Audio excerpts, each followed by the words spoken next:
Pad kid poured curd pulled cod. Pad kid poured curd pulled cod.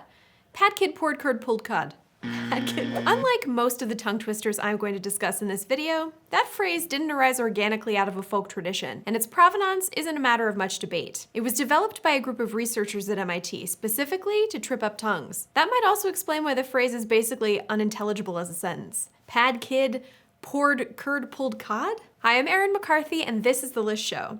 Today we're discussing the stories behind famous tongue twisters, from the potentially real Peter Piper to the disputed identity of the she who sells seashells down by, well, you know. At the Acoustical Society of America's 166th meeting, Pad Kid and his no doubt highly viscous curd pulled cod was deemed the most difficult combination of words for volunteers to recite. It unofficially dethroned the one-time Guinness World Record holder for world's toughest twister, the sixth sick sheik's sixth sheep's sick. Is Pad Kid poured curd pulled cod tougher?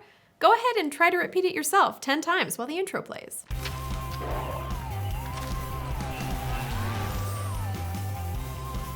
Perhaps the most famous story behind a tongue twister is, unfortunately, probably a work of fiction, or perhaps more accurately, what is sometimes called meta-folklore, an unsubstantiated folkloric explanation for a piece of folklore. A lot of sources online will tell you that She Sells Seashells on the Seashore is a nod to the pioneering paleontologist Mary Anning, who collected fossils along what's now known as the Jurassic Coast in southwest England. Anning is definitely worthy of more than a few lines of commemoration.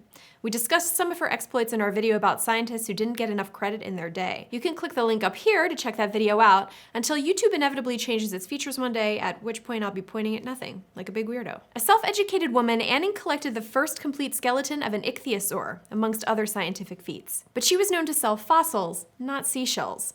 And her sales didn't take place on the seashore, per se. Neither of those facts necessarily disproves the purported origin of the tongue twister. I grew up saying she sells seashells down by the seashore, for example, which gets a little closer to Anning's situation. But in cases like this, a complete lack of evidence can often end up being pretty persuasive. And there doesn't seem to be any contemporary record tying Anning to the earliest known versions of the famous phrase. When folklore scholar Stephen Winnick looked into the seashore-adjacent seashells for the Library of Congress's Folklife blog, the earliest documented connection he found to Anning dated back to only 1977. Decades after a famous song by Terry Sullivan and Harry Gifford had made use of the phrase. Even then, the book in question only said that Anning is reputed to be the unnamed seashell seller. That kind of hedging language is often a nice way to say, someone made this up at some point, and then a bunch of people repeated the claim. For what it's worth, Winnick also found variations of the phrase that predate Sullivan and Gifford's 1908 song, including versions from the 19th century where he is selling seashells. As Winnick points out though, even if Anning did not inspire the ditty, the fact that this once relatively unsung pioneer is now associated with a famous tongue twister could be considered a form of poetic justice. On the subject of highly entertaining, if speculative information, I can tell you that, according to an employee of the New York Department of Environmental Conservation, a woodchuck could chuck about 700 pounds of wood, if a woodchuck could chuck wood, of course, which they can't. To be clear, they can't chuck much of anything, due to what Futurism.com called their tiny ineffectual fists. Absolutely devastating wood burn. What we can say with a bit more certainty is who popularized the tongue twister. In the 1903 Broadway musical The Runaways, one song's chorus wondered, how much wood would a woodchuck chuck if a woodchuck could chuck wood? It's a shame that the Tony Award for Best Original Score was still decades away. That song was written by Robert Hobart Davis and Theodore F. Morse. Faye Templeton performed it in the show. But while it contributed to the phrase's spread, as did a cover of the song recorded by ragtime Bob Roberts, there's evidence that people were pondering the hypothetical woodchucking capacity of woodchucks before the musical debuted. The tongue twister was printed in a 1901 edition of the Pacific Rural Press. The same year, it was included in the Christian Register's pleasantry section, which also included this knee slapper. What kind of annoys an oyster? A noisy noise annoys an oyster. Motion to bring back the pleasantry section to newspapers.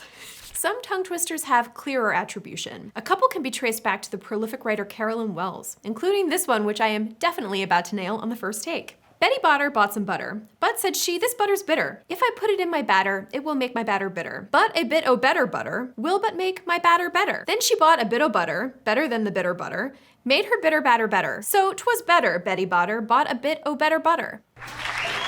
Wells' most famous collection was a 1902 publication called A Nonsense Anthology. But I don't know, compared to Pad Kid and his pulled cod, Betty's situation sounds less like nonsense and more like some sound culinary analysis. Wells is also credited with this tongue twister about a tooting tutor. A tutor who tooted the flute tried to teach two young tutors to toot. Said the toot of the tutor, is it harder to toot or to tutor two tutors to toot? I've never taught anyone the flute, but I'm gonna say it's harder to get through this script without losing my mind.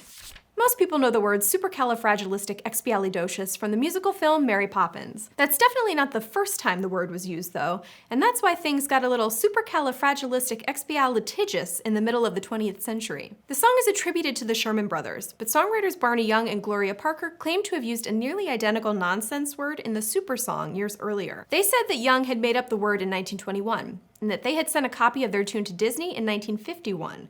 More than a decade before the studio released its adaptation of P.L. Travers' beloved series of books about a magical nanny who flies on the wind. That synopsis wasn't really necessary for this discussion.